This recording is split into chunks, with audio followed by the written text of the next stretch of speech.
Yo, what is going on YouTube? Dark Reality here, back on our vid. And before we get into the video, if you guys could please drop a like and subscribe, I really would appreciate that a lot. And turn on your post notifications so you get alerted when I post a video. I do daily 2K content, so every day you're gonna get a video from me. But in this video, I'm going over the best two-way scoring machine on NBA 2K21 Next Gen. It's gonna be a pretty quick video, so let's get right into the video. So of course, first and last name does not matter. It's whatever you just want it to be. And position is the most important thing, which is gonna be, of course, power forward.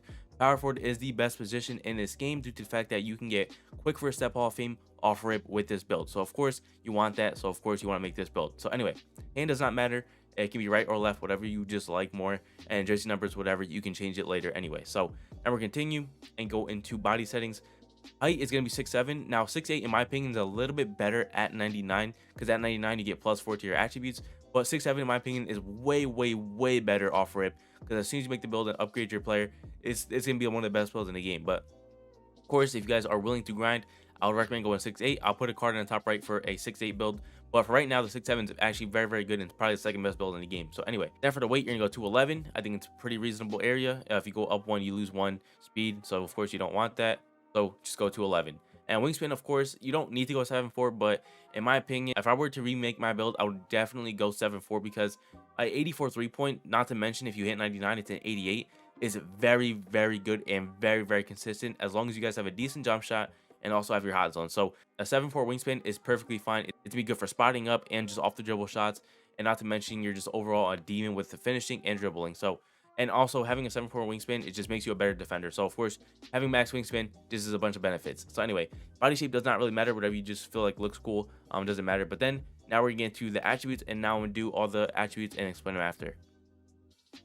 So these are the badges and attributes you get. You get 14 finishing, 10 shooting, 22 playmaking, and 26 defensive badges. Now this build, in my opinion, is going to be one of the best for just straight up ISO on 2s or 3s.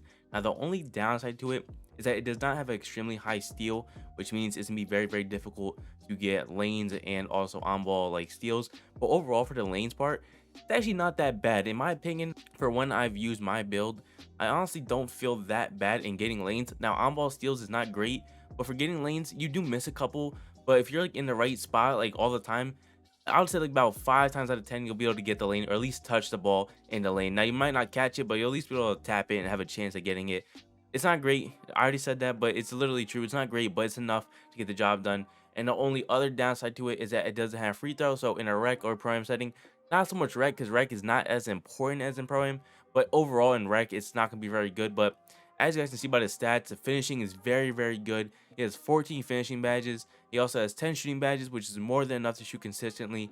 I've used this build multiple times, and I can shoot very consistently. Like overall, I literally shoot like over 60% from the 3-point. So if you guys are struggling to shoot, just understand, once you guys find a good jump shot and have your hot zones, there's no reason why you cannot shoot consistently. And also, I think at 99 overall, you get a 94 mid-range, which means you can get Hall of Fame hot zone hunter. Don't quote me on that, but I'm like 95% sure that's true because I have it on my build. But yeah, then of course pass accuracy is at 79, which means at a 98 or 99 overall, you get bullet passer Hall of Fame. You have 22 playmaking badges, which is very good. Ball handles over an 80, which means you get pro Joe moves off rip. Field balls in 84, and you get quick first step Hall of Fame off rip, which is really cool. Now we get into the defense, and the defense is very good because of one reason, which is interior defense. Now interior defense, in my opinion, is not crazy important, but it is good to have. I have one on my 6'7", and I rarely get contact dunked. The only problem with it is I don't get steals, but in my opinion, having interior defense with a game like this where everybody has contact dunks, having interior defense to get those stops when people rim run is very important. So you have really high perimeter defense, which is a 95, which means at 99 you have a 99 perimeter defense. So it's very good overall. Steal's not great, I already talked about that. Block is really high, which means at 96 overall you have a 94 block, which allows you to get Hall of Fame Intimidator, which is really cool. One thing I did mess up on my build is that I didn't go with a 90 block. I have an 89 block, so I can get Hall of Fame Intimidator, which kind of stinks, but it's not the end of the world. But it is cool to have on this build. And of course, your defensive rebound and offensive rebound is pretty good. Defensive rebound is really high, which is really nice. Offensive rebound is not super high, but it's enough to get the job done if you ever need to. But anyway, physicals are very good, which is very cool about this build, is that all the physicals are pretty much maxed besides stam.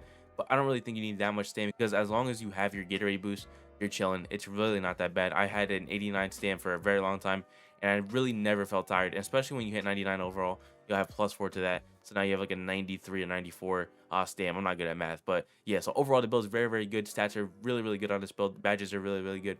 All right, so now we're getting to takeovers and stuff like that. So takeovers, of course, you can change them whenever you really want once you max out your badges. But in my opinion, the ones I like off rip are going to be, of course, finishing moves, because I think this is one of the best ones. It just helps you finish more contact dunks. It's really OP, so of course you want to go with that one. But for the second one, it really doesn't matter in my opinion, because it's not that important, because as long as you get your first one, it should be the most important one, so you should be like at your best with the first one. But for the second one, it really doesn't matter in my opinion. I think spot precision is my favorite, due to the fact that it's just gonna help you get more badges, especially in my career, and overall it's just gonna help you be a better player. I don't really see any certain one being bad. I honestly just like spot precision, but of course once you max out, you just change them anyway, so it doesn't really matter. You're gonna get a two-way scoring machine. Very, very cool, very, very good overall. But yeah, that's it for video, guys. Thank you guys so much for watching, and peace.